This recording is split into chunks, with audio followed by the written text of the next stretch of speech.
Hi, it's Andy again. God, what happened to my voice there? Hi, it's Andy, and today I am very late with my June wrap up. So for June I was taking part in Whatever You Want-a-thon, which was run by Maddie over the book browsing blog, and a whole host of other hosts. Anyway, so we were split up into teams, and each team had a theme for their team. So ours was the Comrades of Chaos, which was kind of just chaos. So anything that wasn't covered in another team was covered for our team. So when I'm going through my books, I'll also go through, you know, what they did for the Whatever You Want-a-thon. Now I'll go through that first, and then I will probably just go through my July wrap up, because I only read 6 books in July, so I'm just going to lump them together and hopefully this won't be too long. So what I'll do first is go over my Whatever You Want-a-thon wrap up and explain to you about all those books. Sorry if I keep looking over there, my laptop is over there with the order in which I read the books and things like the things you had to tick off for the Whatever You Want-a-thon. First of all, what I'll say is for Whatever You Want-a-thon, like I say, I was on Team Comrades of Chaos and we came in second. I had a goal of 10 books and I read 15, which I was reading an average of 8 books a month the first part of the year, so I thought 10 was a push, and I ended up reading 15, which to me is absolutely amazing. I felt so, you know, enthusiastic about reading and just really wanted to get into it.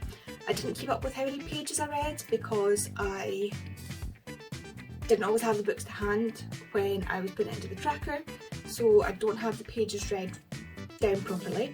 I did reach the rank of deity, which was when you get to the very end, and then I earned extra points because I read more than my 10 books, and in total I got 9,175 points.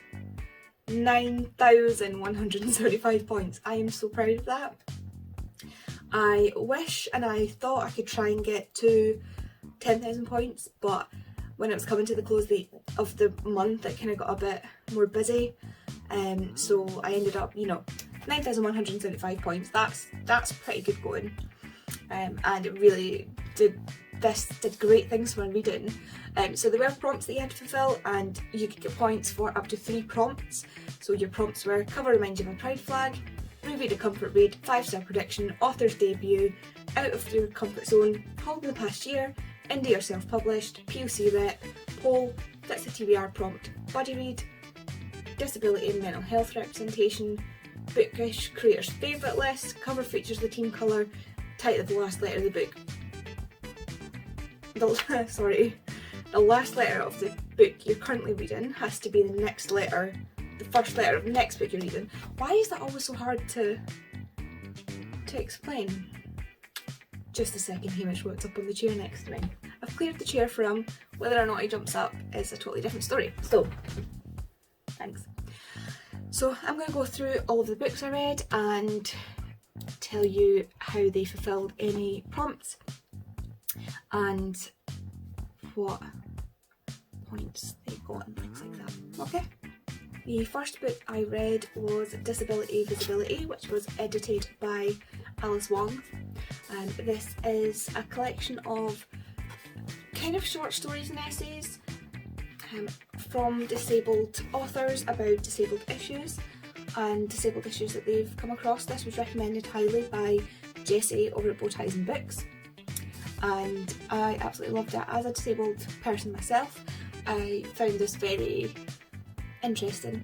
There was one story in particular where the author had something similar to what I have, and that really was hard hitting, and the rest of them sort of made me understand more about other people with disabilities, and I definitely think this is a great read for anybody. It is 275 pages, so not that long. I was going to check in the book but then I realised I've got it up there. And for this it was an LGBTQ+, because some of the authors were also in the LGBTQ+ community.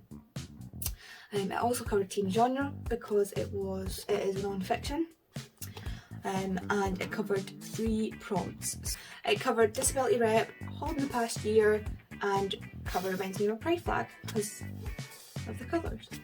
So yeah, that was my first read and I got me 300 points, which was really good.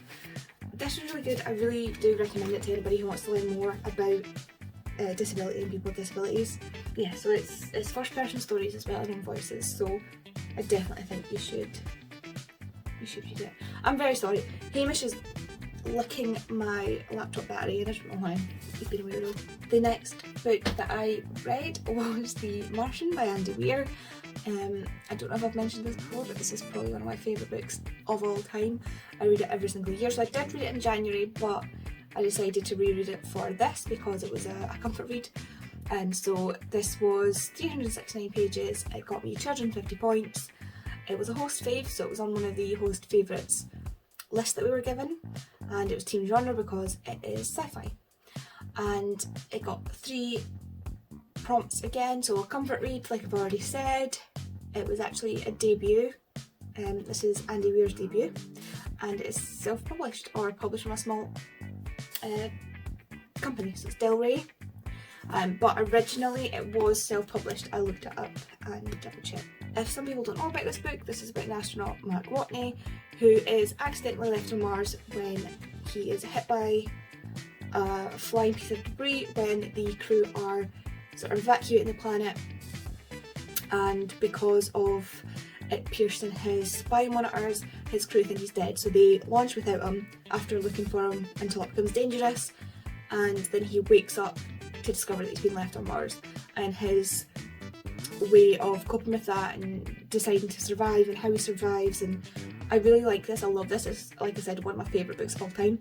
Andy Weir did so much research, spoke to NASA, spoke to astronauts, spoke to experts in the field to see what would be possible, and a lot of the technology in this is either currently being used or is currently being researched by NASA and other space agencies, so that's why I love this. It is a fantastic representation of not even sci-fi. I mean, it's a sci-fi, but it could happen. It could happen. So yeah, absolutely love this. The next book I read was My Dark Vanessa by Kate Elizabeth Russell. I don't know why I can never remember her name, but this is a fantastic book. I absolutely loved it. I genuinely picked it up because of the cover. I'd seen the American cover and I wasn't keen, and then I saw this cover and I thought, you know what, I need to read this. It's also on a topic that I find very interesting. So this is about Vanessa, who, when she was a school child, ended up having an affair with her teacher. I say it with that face because she was 14, so really she was groomed and assaulted, etc. by her teacher. But to Vanessa, this was a relationship. This was a loving relationship, and it happens all too often in schools and other places where authority figures take advantage of others. And this is basically, it goes between the past and the present for Vanessa and her realisation that maybe this wasn't okay. And I think for people who can't deal with this sort of thing, I definitely wouldn't read it, but if you're like me and this sort of thing in books doesn't really bother you, then, you know, it's a fantastic read, but always look up trigger warnings for this. This was a teen genre because it is a historical fiction, because it goes back to the 90s, I believe? 2001. It goes back to 2001, which was 20 years ago, which is scary. It also gave me 3 prompts because it has the teen colour, which is pink. It has mental health threat because obviously Vanessa is dealing with the post-traumatic stress of what happened to her and not realising that she was mentally affected by it and going through that recovery. And also it was a buddy read because I buddy read it with lovely people on the Whatever You Want Athon Discord. Shout out to you guys. This buddy read made it amazing to read this book. The fact that I was able to share with people and get other people's opinions was just phenomenal. So yeah, that also gave me 200 points for my team. And I absolutely loved it. A lot of people didn't like it, but this was one of my favourite books of the year so far. The next book I read was How We Disappeared. This is by Jing Lee, and this is about what were called comfort women in Japan during the Second World War. I think it's Japan. Sorry, Singapore. But they were used by the Japanese army and these were women who were kidnapped, who were taken from their homes and used basically as prostitutes. I don't want to say prostitutes because they didn't do this themselves, they didn't choose or weren't, it's not quite the same, I don't see it the same in my head. These people were kidnapped and forced to be prostitutes. I know there's a word for that, but it's escaped me right now, but they were called comfort women. And this follows our main character, who is Wendy, and she was taken as a comfort woman when she was a child, and it goes through sort of what she dealt with, and it also goes through the perspective of a young boy who is called Kevin, a 12-year-old named Kevin, who hears a confession from his dying grandmother about his father, and it sends him on a sort of quest to discover what she meant, and you know, as his family, actually his family, etc, etc. It did not go the way I thought it was going to go. It absolutely did not go the way I thought it was going to go, but it was actually, I really, really liked it. I did find this a bit more difficult to read because she did not back away at all from showing the experience of the imprisoned comfort woman, and it just sounds like a completely brutal, horrible, I can't even describe it, like I can't even describe it. So yeah, I would check that for if you want to read it, but this was actually in the long list for the Women's Pleasure Fiction for last year, and I totally see why. It was phenomenal, and look at that. Look at that. But yeah, so this also got me, where are we? This got me 175 points. It was POC rep, it was from a TBR prompt, which someone else's TBR game was read a book with red on the cover. As you can see, the cover is pretty much mostly red, and also mental health rep. Oh no, and hauled in the past year. It could also cover a lot more, but you could only take 3 prompts per book. And this was just phenomenal. The next book I read, I think I've spoken about before on my channel, I'm not quite sure, and that is The Colourful Mind by Heather Dixon. I went to school with Heather, and this is her collection of poems. I think it's her debut, I'm pretty sure it's her debut, which is from White Film Publishing, which makes it a small publisher, and it is basically poems about mental health issues, and each of them is based on a colour, and the poem also comes down to the colour. This was really fantastic. I didn't quite attach to all of them because I don't have, you know, all of the mental health problems, literally, but the ones that I do have, like I have anxiety and things like that, so going around the anxiety and things like that, it really, really resonated with me, and I'm sure if you speak to anybody who has any other issues, mental health issues, they would probably say that this really spoke to them as well. Can't recommend it highly enough. This is a very short read, it's only 85 pages, and like I say, it's poems, so they don't take up much of the page. But this gave me 200 points, so it was mental health prep, obviously, it was a debut, and it was an indie publisher. So the next few books I read, I don't have any books to hold up because they were either audiobooks or ebooks, and I don't know how to do that thing where you put the cover here, so we're just going to go with it, and I left my tablet downstairs, and I'm not going back downstairs to get it because I've already been downstairs 3 or 4 times for other things I've forgotten. So the next one I read was Scottish Urban Legends by Aaron Mullins, and this was just a short collection of Scottish myths and legends. I also read, Scottish Urban Legends, sorry, I also read Scottish Myths and Legends by David Barrett, which again is like a short ebook version of different Scottish Myths and Legends, because I'm interested. I read a book last month that I really liked that had Selkies in it, so I was interested in reading more about Scottish legends because it is horrendously atrocious that I know so much about Greek mythology and Roman mythology but don't know anything about the mythology from the country I live in, so I thought I would read up about that a bit. And that also, those gave me 200 points each, and they were in the teen genre. It was about non-fiction to a point, out of my comfort zone because I don't really read non-fiction, and I've never read anything straight about mythology from Scotland. They were, I can't remember what other ones because I didn't write it down, but yeah, I got 3, all of my books had 3 prompts that it covered, and I cannot remember which prompts because I stopped writing them then after this. So yeah, they were both really good, slightly different and when they were talking about the same legend, so that was interesting. But yeah, that's all I can really say about them. The next book, probably again one of my favourite books of the year, probably of all time, was Get a Life, Chloe Brown by Talia Hibbert. I was not interested in reading this book at all. I'm not the biggest romance reader, as in romance for the sake of romance. I mean, I've got this entire shelf, and then down to here are all the romance series, but it's paranormal sci-fi romance to do with vampires, and it caught me right in my vampire stage. So yeah, I'm more getting into contemporary romances. Anyway, I realised someone said about Talia Hibbert being pansexual and disabled, and I'm also pansexual and disabled, so I was like, well, I'm gonna have to read it now, aren't I? So I got it on audiobook because I was like, I'm not going to buy it because I'm probably not going to like it. The disability rep's probably not going to be that great, even though the author has fibromyalgia, Chloe has fibromyalgia, it's probably going to be because disability rep is never really that good in books. But oh my god, was I wrong. I absolutely loved this. It was amazing. I connected with Chloe so easily.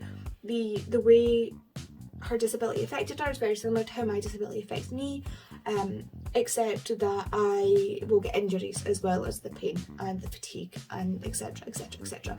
But the way she just had days where she would sit on the sofa and she hadn't eaten anything because she didn't have the energy to get up and make anything to eat, but then refused to help, and it was like I was reading something from my life, and that's why I love this. I know some people didn't really like it because they thought the romance wasn't very realistic, or I'm not quite sure, but for me the disability rep is what pushed it into such a high standard for me. I absolutely loved it. That also was, so that covered an LGBTQ+, and it wasn't teen genre because it was another teen that had romance. And it fit 3 prompts, which gave it a score of 275.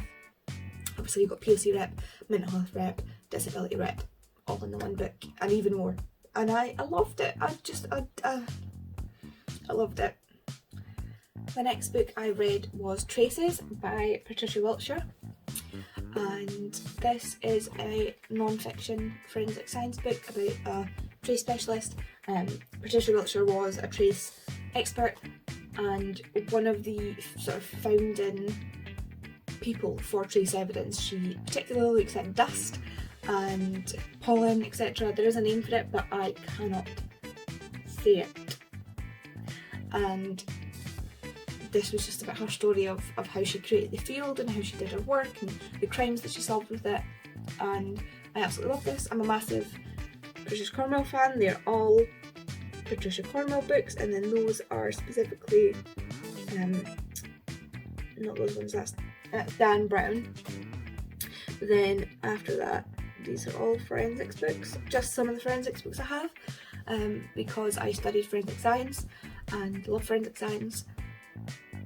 These are, to be fair, these are only the books that I shelve in public because other ones have such graphic images and examples that I don't want people just to pick up my books and see that when they open the book. So these are the public facing ones, and this added to that collection because I love anything forensic, and just thought it was so cool that she did this, and we need more women in STEM because look at what they can do. But yeah, so this also gave me teen genre because it's non-fiction and 3 prompts to give me 200 points. The next book I read was another audiobook, so again I don't know how to do this thing, so I'll just tell you about it, and that was Clanlands, and that was Sam Hewen and Graham McTavish. So they went on a trip and filmed it. It was called Men in Kilts. I've already watched that as well. And Clanlands was the book that they wrote about the trip. So it describes the trip, describes what they did and what they thought of it, etc, etc, etc. And I really enjoyed it. It's told by them and it's kind of like a conversation as well. So it was really, really interesting. The audiobook is definitely top notch for that. That again, fit into the team genre, 3 prompts, that got me 300 points because it went over one of my goals. So yeah, so I really enjoyed that. I think if you're going to pick it up, listen to the audiobook, even if you've listened to the audiobook while reading it.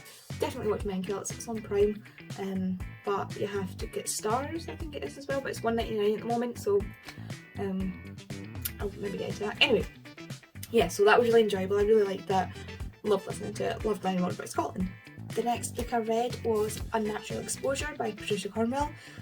This year I am rereading all of my Patricia Cornwells, which is this. As you can see, I've reread quite a lot the past 2 months, and this was the next one I read. This is about couples who are going missing, I believe, and this is about them finding these bodies and you know what happened to them. It's a carry on from the series. Again, this is like the 8th book, I think, or something like that.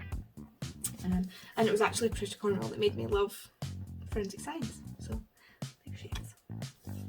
But yeah, this was also LGBT because Lucy, the main character's niece, is gay, and Patricia Cornwell, the author, is also, I'm not sure if she's gay or bisexual or pansexual or something like that, but she was married to a man and then ended up, now she's married to a woman, so I'm not quite sure, but it covers LGBTQ+. And it also is team genre because it is crime, and give me 3 prompts. So that ended up actually giving me 400 points for that book. The next book I read was actually in preparation for going away in July, which is why I didn't read much in July, and that is Isla Voices, edited by Jenny Minto and Les Wilson. And this is not what I expected it to be, so it's about Isla and things to do with Isla. A lot of it is from historians and research. I actually thought it was going to be from the perspective of people who lived on Isla, be it in the past or in the present, etc. But it ended up being a lot of research, so it kind of ran a bit slow for me, but I still really enjoyed learning more, and it gave us places to go. So we actually ended up visiting Finlagan, which is in my vlog which I did when we were away, which has been sitting for a month just about on my phone, and I haven't actually recorded it yet. But yeah, so this was again a team genre because it's non-fiction, gave me 3 prompts, really enjoyed it. It is a particular piece, so if you're interested in Isla, I think it would be interesting, but otherwise I'm not quite sure. The next book I read, I feel like I'm going to be, this is a very controversial opinion. I also listened to this in audiobook when I struggled to read the physical book. Nothing to do with the actual book itself. I had a horrific migraine, so ended up lying in the dark listening to it because that's what I was reading at the time, and that is Witches Steeped in Gold by Sienna Smart. I ended up not liking this and DNF'd it and then picked up again because I thought maybe it gets better, maybe it'll be fine. So yeah, I ended up DNFing this and then picked it back up again and finished it, and I still don't know what happened. It definitely did not go where I thought it was going to go.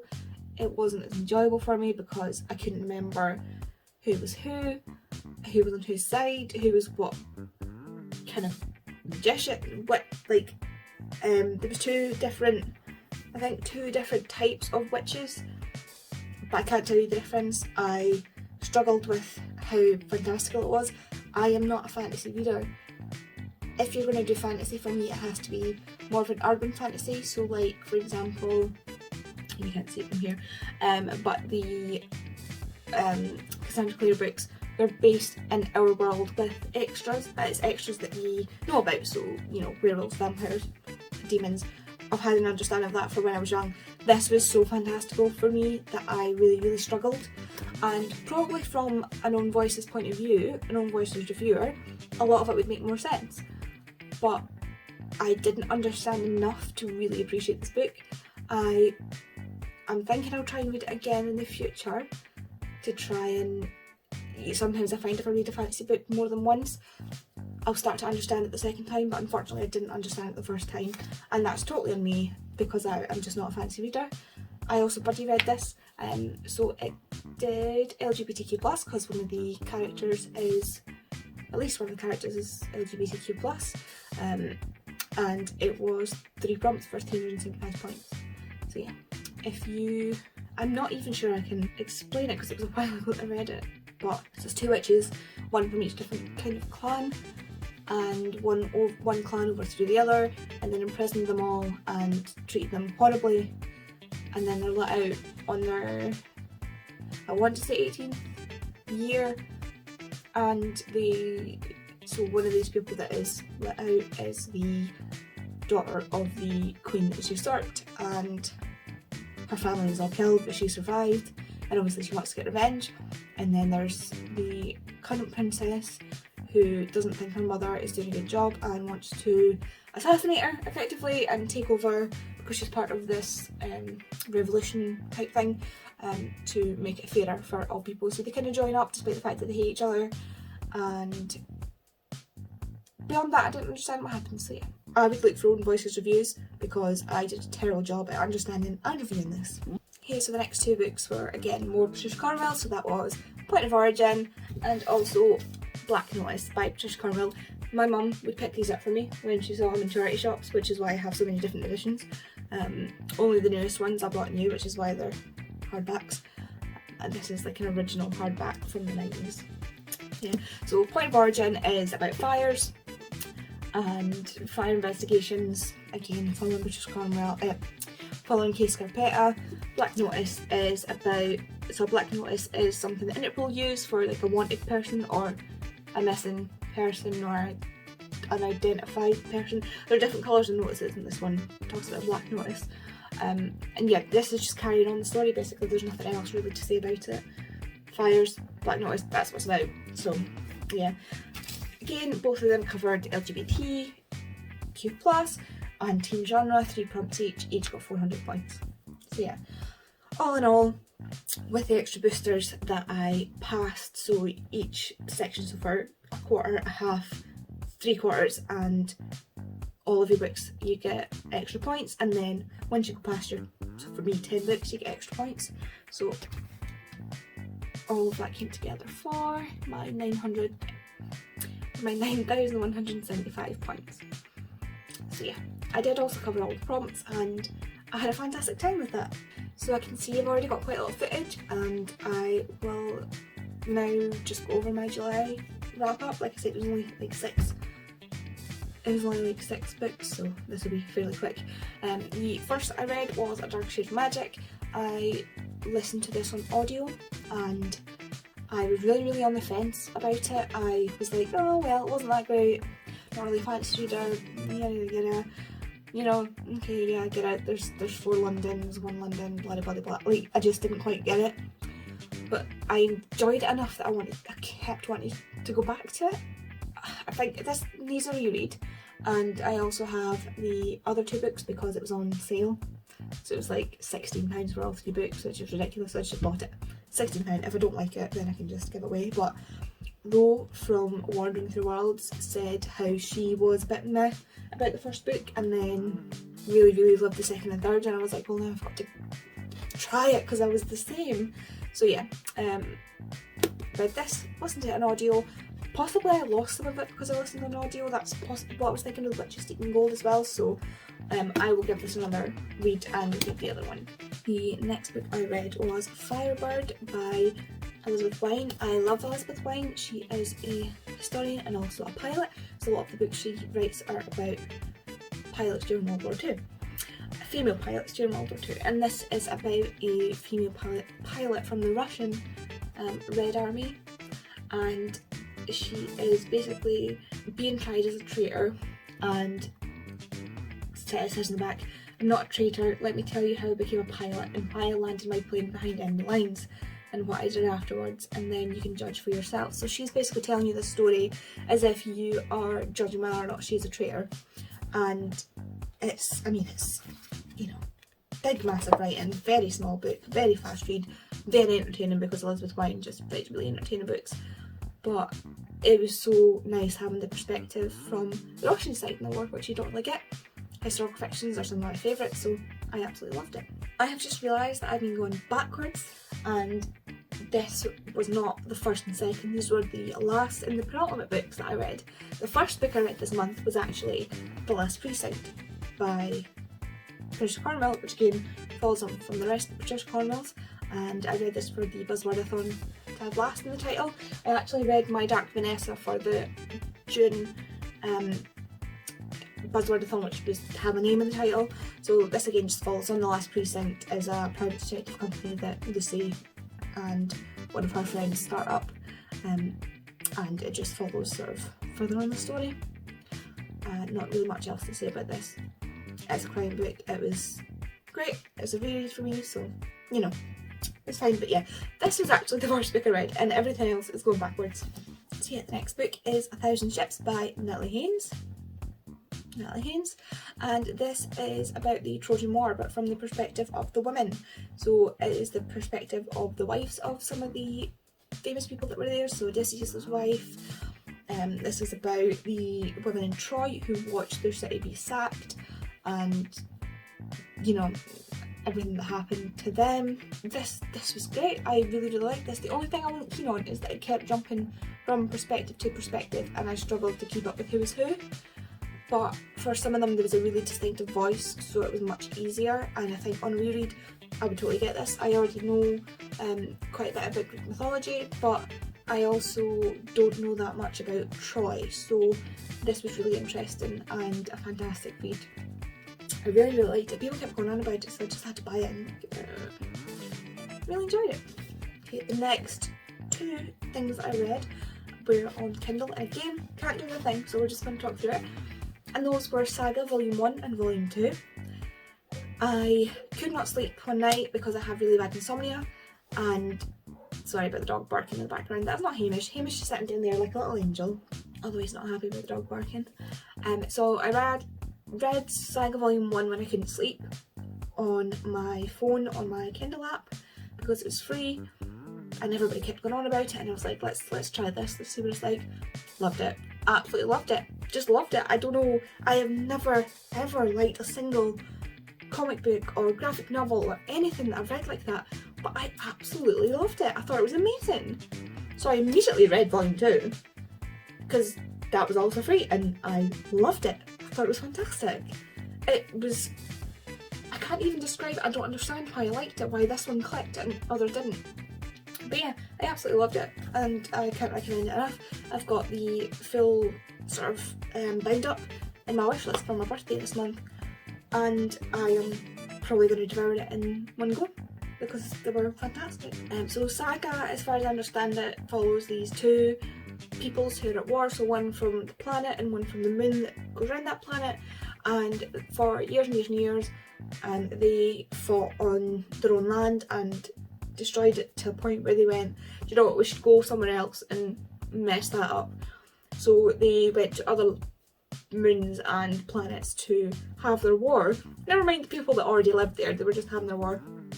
And this is about two soldiers from the opposing sides who end up falling for each other, you know, in the full Romeo and Juliet type thing. But I don't like Romeo and Juliet. I hate Romeo and Juliet because of how stupid it is. But I really like this because he's like the Ravager soldier thing, and he's like, no, I'm not going to be like that, I'm going to be a better example to our child, because they have a child with each other, which people are after them for. And she's like, yeah, no, I'm just going to shoot them in the face. And I just thought, because normally you see like man, big brave soldier, and then the women just all the really passive, whereas in this it's the opposite way around, but it's done in a really comedic way. Like at one point he's like, did you steal his gun? And she's like, yeah, what's your point? He's like, never mind, that's fine. But yeah, so I absolutely loved it. I can't tell you how much I loved it. And it's also told from the baby's perspective, so it starts off, this is how I was born. Yeah, I really enjoyed it, but I can't wait to read the rest.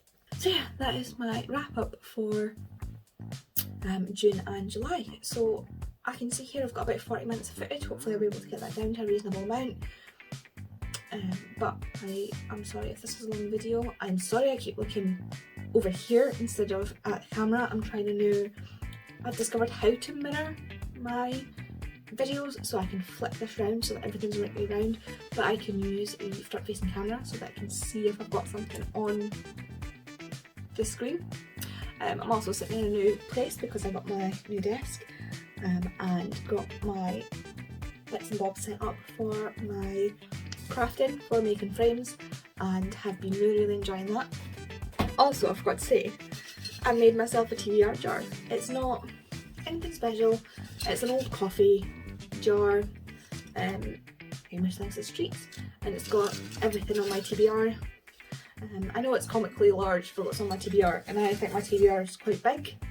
But yeah, so this is my current TBR jar. I'm going to put some stuff in it to make it pretty, but I thought I'd just start out with it, and hopefully I'll pick some things off my TBR jar for my August TBR.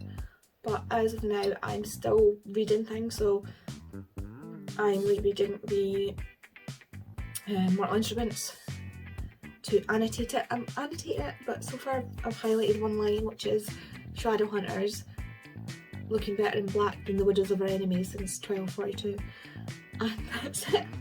Or 12, I can't remember. But so I'm reading City of Bones currently. I'm still reading Pride and Prejudice and Zombies, which I started last month. I have Blowfly, which is the next in the British Cornwall series to read, and also Unnatural Something, which is a non-fiction from another forensic pathologist, which I'm also doing. Yeah, so that is, I'm going to end the video here because I think I've harped on long enough. Hamish is very concerned at who I'm talking to. I still have at least 3 videos to edit. I've been away from posting for about a month, and I need to edit and get this up. I need to edit my vlog from when we were away and get it up.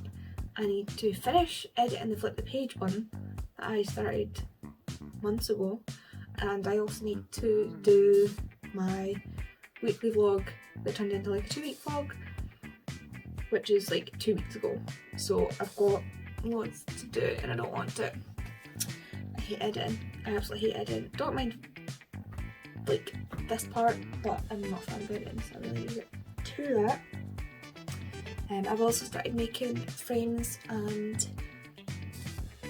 stickers and things that I'm hoping to start selling, but I need to build up my stock first. So I've been making these paper roses to go in frames, and I hand roll all of them. All hand rolled, which is why they're not perfect, but I'm getting better, and they make beautiful backgrounds for frames. I also have butterflies, and so yeah, I've been doing a lot of that, which has been taking up a lot of my time, but I've been watching Shadowhunters while I've been doing that, so I'm really enjoying that. I'm really stuck into the Shadowhunters again right now, so yeah, I'm going to stop gibbering and I'm going to go. So yeah, thanks very much for watching, if it ever sees the light of day, and I will see you hopefully not too long in the next one. Bye.